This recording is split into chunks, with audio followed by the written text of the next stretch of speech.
Making the elderly tech-savvy. Singaporean company Silverline takes older smartphones and gives them features geared towards the needs of the older generation. One of them is knowing when the phone has been dropped and calling for help. But when Silverline needed funds to expand, they turned to crowdfunding.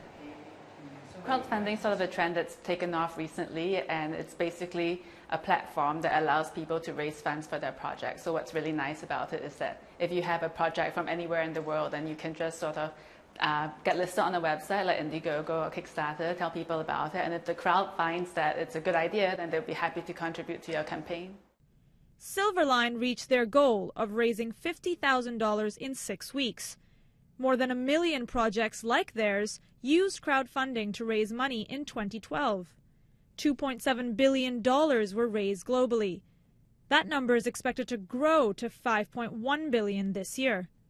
But Asia accounted for less than 2% of those funds, although that could now be set to change.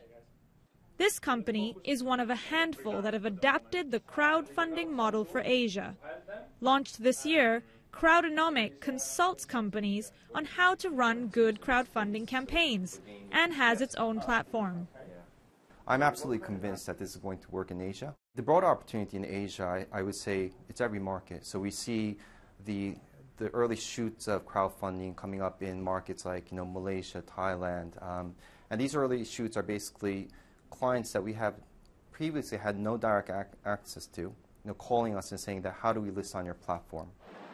It's the most populous continent in the world, and it has a growing middle class.